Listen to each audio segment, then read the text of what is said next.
Явган үний зам талбайн чанарын асуудалтай холбоотой стандартыг бид нар 2022 онд баталж ирсэн юм байна. За энийг одоо сайжруулахаар оруулж ирж байгаа гэж ойлгож байна.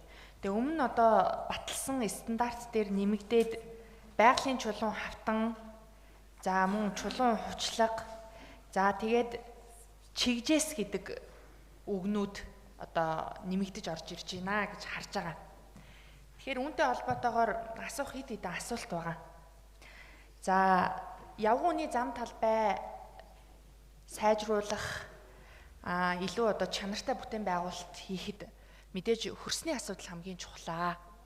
За Улаанбаатар хотын хөрсний асуудал ямар байгаа вэ гэж судалгаа аваад үзэхээр илэгдэл нь 55-аас одоо дээш хувьтай эрсдэлтэй байна. Амархан илэгддэгэ гэсэн ийм судалгаанууд байгаа. Тэгэхээр энэ тоо улам нэмэгдэнэ. Хөрсний чанар муудаж ус хадгалах чадвар нь улам буурж байгаа. Тэгэхээр бид нар явган үний замын ажил хийхдээ энэ хөрсний бүтэц, хөрсний нөхцөл байдалтайгаа бас уялдуулж бүтээн байгуулалтын ажлаа хийх ёстой гэдг нь эндээс харагдаж байгаа. Тэгээ хөрсний гулгаанаас сэргийлэх шаардлага бол үүсэж байгаа.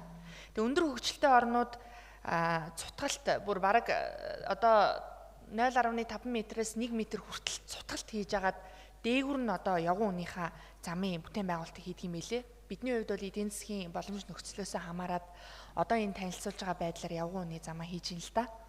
Тэгэхээр үүнтэй холбоотойгоор эхний асуулт бол за бетон, асфальтын бетон, хавтант, мөн байгалийн чулуун хавтан, чулуун хучлага, эрзэнэн материал гэсэн ийм төрлийн одоо явган замууд нийслэл Улаанбаатар хотод хийгдэх ийм стандартад тусгагджээ. Тэгвэл одоо эдгээр төрлийн замуудын эзлэх хувь нь одоо ямар байгаа юм бэ? Тус бүр хэд хэдэн километр байгаа юм бэ? Аль нь одоо хамгийн амжилттайгаар хэрэгжиж байгаа юм бэ? Чанарын хувьд одоо дөрвөн улирал энэ Монголынхоо нөхцөл байдалд хэр зохицож байгаа юм бэ гэдгийг нэгдүгürt асуух. Хоёрдугаарт 2024-өөс 25 онд нэлээд одоо урт километр замыг явган замыг бид нэр засаж сайжруулсан. За тэгэхээр одоо энэ ажил дээрээ нэмээд энэ чигжээс гэдэг зүйлийг хийх үү? За хэдэн километр хотын явган үний замд энэ стандартад шинээр тусгаж байгаа чигжээсээ хийх вэ? Энэнд одоо хэд орчим төгрөгийн төсөв хөрөнгө зарцуулагдах, хэдий хугацаанд хизээ хийх тооцоолол байгаа вэ? Мэдээж бид нэр стандартаа баталж байгаа юм чи стандартынхаа дагуу бүтээн байгуулалтаа хийх ёстой шүү дээ.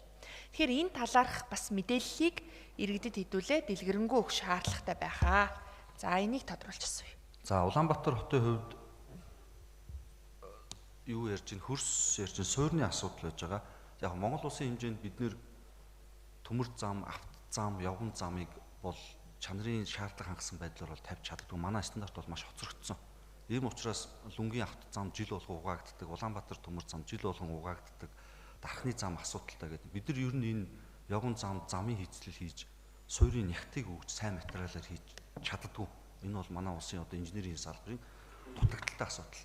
За Улаанбаатар хотын явган замын стандарт суурийн бид нар бол стандартаа ер нь сайжруулах шаардлагатай. Оюун зул төлөөлөгчийн хэлж байгаа асуудал бол зөв. Бид нар хөрс буюу суурийн асуудлуудыг бол анхаарах өндөр шаардлагатай. Ийм учраас бид нар бол Улаанбаатар хотын стандартуудыг бол үе шаттайгаар сайжруулад явна бол гэж төлөвлөж байгаа.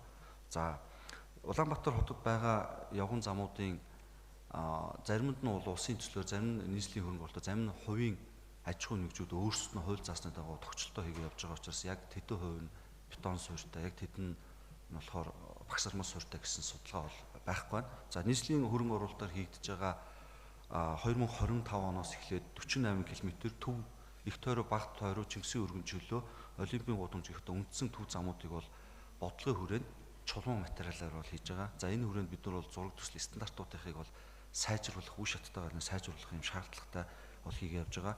За 160 мянган метр квадрат 48 км-ийг солино гэж төлөвснөөс 2025 оны барилгын улиралд бол 50% гүйцэтгэлтэй дууссан. Энэ жил бид нар үргэлжлүүлээд 50% буюу 70 мянган метр квадрат ойролцоогоор 70-75 мянган метр квадрат явган замын ажил бол үргэлжлүүлээд хийн. Энэ хийх байгаа ажил дээрээ бид нар энэ стандарт хэрэг батлагдах юм бол хувцлтын материал бол тусгаж оруулаад ингээд бол явна гэж ингээд төлөвлөж бол ажиллаж байна.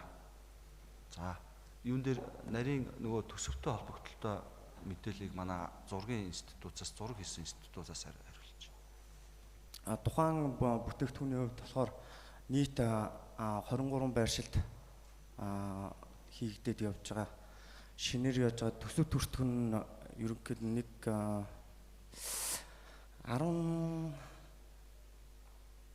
зурцлын ажлыг аль 23 онд хийж гүйцэтгсэн байгаа.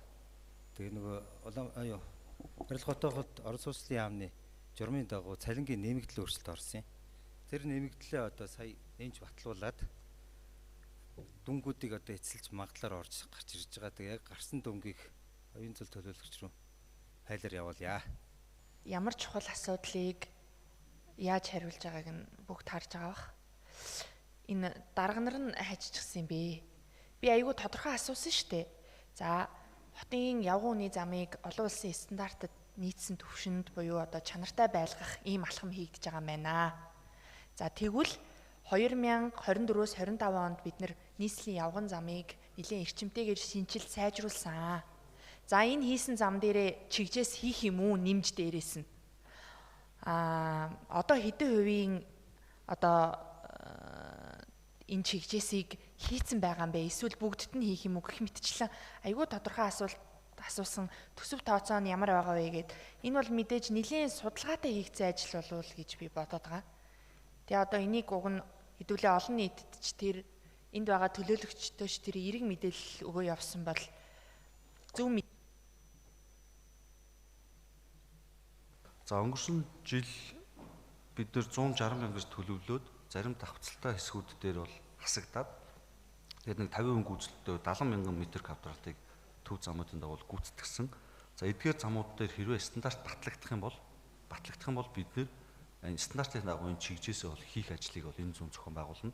За бид нар зураг төсөл дээр өөрчлөлт оруулаад үндсэн 2 өөрчлөлт хийж байгаа. Нэг нь чигжээсийг оруулах, нөгөөх нь харганы хөгжлийн бэрхшээлтэй иргэдэд зориулсан шар зурвасыг нэмж хийх гэдэг ажлыг бол өнгөрсөн жил хийгдсэн байсан. Явган замууд дээр бол нэмж хийхээр бол төлөвлөж байгаа.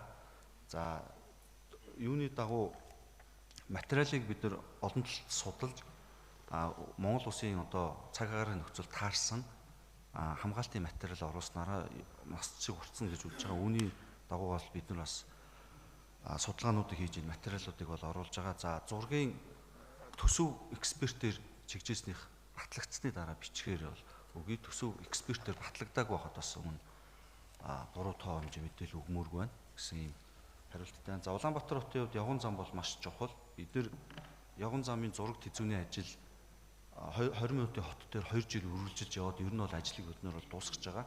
За бид нар 2026 онд дүүргүүдийн төсөвтэй тавиад нийт ойролцоогоор 78 км урт явган замыг бол Улаанбаатар хотын төвийн 6 дүүрэг дээр 2026 онд бол хийнэ гэсэн ийм төлөвлөлттэй ажиллаж байгаа. Тэгэхээр Улаанбаатар хотын хэмжээнд цаашид энэ стандарт хэрэг батлагдвал бүх явган замууд дээр бол ашиглагдана.